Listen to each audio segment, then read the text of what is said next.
view you saw at the beginning is just about a 10-minute walk from where I'm currently staying. Now, 5 years ago, it was a very different story.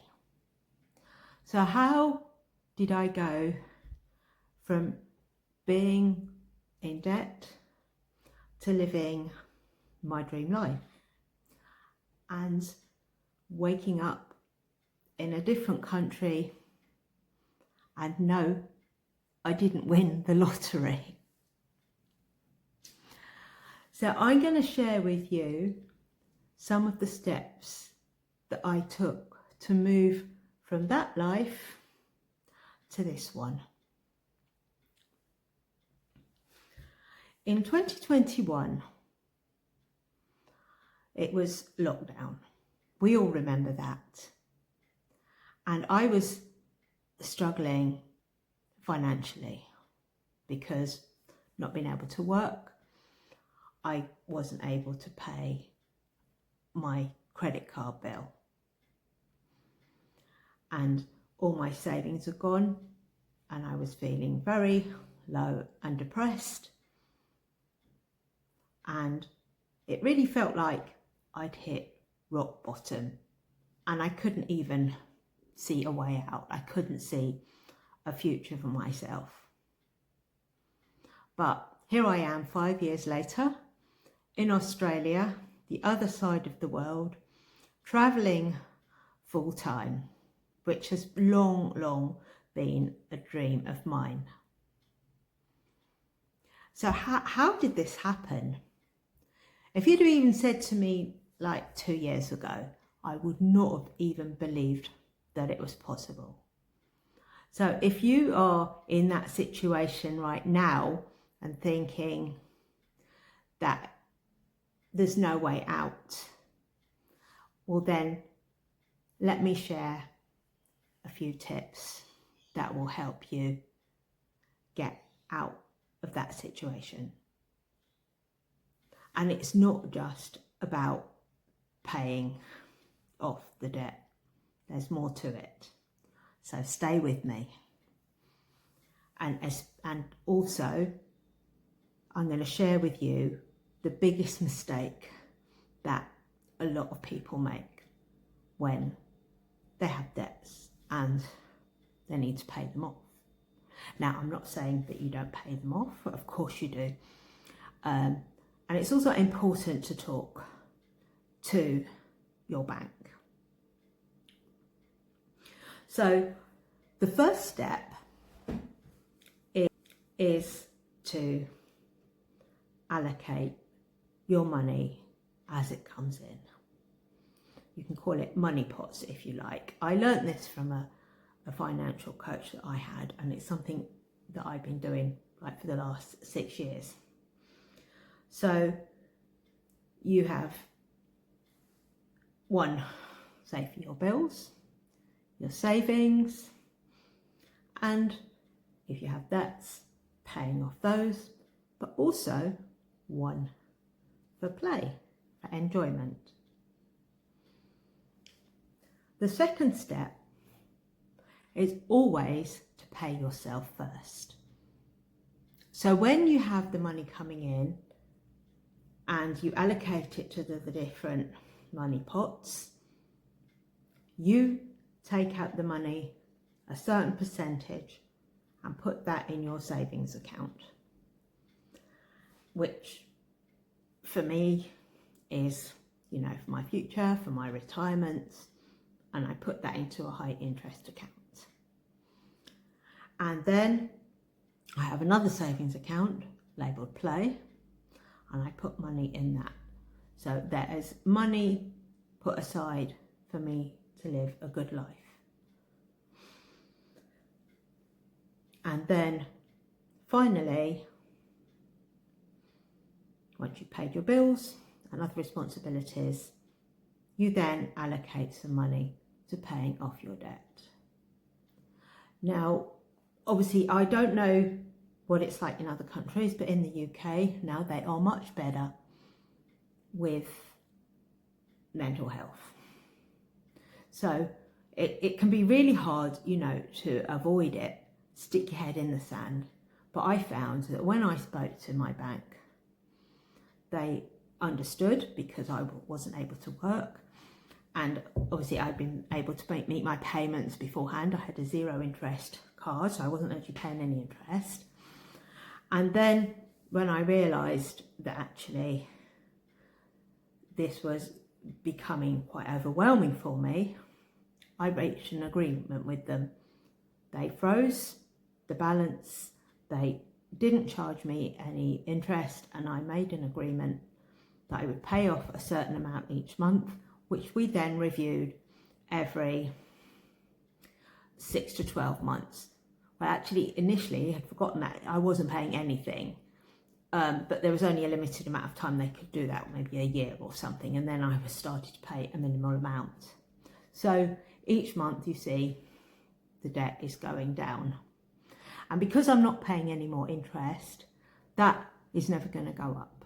So that keeps getting paid off until it's gone. And so the third step is then to remember that what you focus on expands. So if you keep focusing on the debt, what's going to happen? The universe will send you more of it. So what's happened in the past is in the past. So however you built up this credit card balance, that's gone. Forgive yourself and focus on moving towards what you want in the future. And that includes making time for yourself to do things that you enjoy. They don't have to cost a lot. I'm not talking about being irresponsible here. In fact, I found the things that I enjoy mostly cost very little or nothing, like going to the beach. And the fourth thing that I did, I still do, was gratitude for what I had. I had a roof over my head, a bed to sleep in, I had food, and while, as I said, I felt like I couldn't see a way out of my situation, I chose to come back to the present moment and to focus on what I had now and to stop worrying about what was going to happen in the future. And then the fifth thing I did, I have a spreadsheet where I do my accounts because I have to do my tax return each year.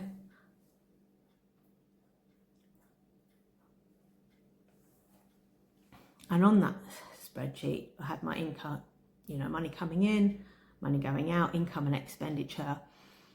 And I also have a sheet on there and I call it my abundance tracker. So every time some money comes in, I started tracking it. This was back in 2021. And then a magical thing started to happen. Because I was focusing on what was coming in rather than what was going out, that was all being dealt with. And appreciating and having gratitude for what was coming in, then more money started coming in. And even if it was like a penny on the street, I'd pick it up. And this was something I actually learned from somebody who'd written a book on called, I think it was called something like The Millionaire Mindset. And even if you find a penny on the street, you still pick it up. You still say thank you. Because if you turn away from it, you're sending out a message that you don't want it. So even the smallest amount, every little penny that I find on the street, 10 pence interest on my bank account, all of it came in with gratitude. And that's why I called it my abundance tracker, because now I'm focusing on the abundance and not the lack. And that, as I promised to share at the beginning, is the biggest mistake a lot of people make. They focus on what they don't have rather than what they do. So if all you're doing is focusing on the debt, it kind of contracts you. You feel smaller. And I notice this when, if I get sucked into that kind of vortex of fear, it almost feels like I am getting smaller, I'm contracting. So one way to deal with that is to take a deep breath, to feel the body expanding, to feel yourself taking up space and recognizing the abundance that's all around you. And it's not just money. That goes back to the gratitude. Like the other day, I was walking past a lemon tree and I found a lemon on the ground. And so I picked it up because I love lemons and I always have fresh lemon juice first thing in the morning after I wake up. So there was this lemon, which would have cost me, I don't know, a couple of dollars or so in the supermarket. So abundance can come to you in other ways apart from money. And that's like, you know, I'm doing this house sitting, so I get to stay here. It doesn't cost me anything other than the fee for the house sitting website. And so I don't have any bills to pay. And in return, I'm looking after their dog and I get to go to the beach. And that's what I noticed as well when I started focusing on abundance. It was about seeing all the opportunities that were there as well. So that might be opportunities for earning money. That happens as well sometimes. And they're all the opportunities for travelling on a budget. So as I said, I didn't win the lottery. It doesn't cost as much as you think. So I would like your biggest takeaway from this to be that whatever your dream is, it won't be the same as mine. My dream is to travel full time and to be able to work from anywhere. But whatever your dream is, don't let your wherever you are now stop you. Talk to somebody. And in the UK, I found one of the biggest sources of support was like some mental health helplines. There was the Samaritans. I was in West Sussex. They also had one as well. So wherever you are in your local health service, they probably have one too. It's 24 hours. People will listen to you without judgment. There are also debt helplines too. I personally didn't find them very helpful. I found it was better to talk to the bank. And when you tell them if you're struggling, whether it's financial with your mental health,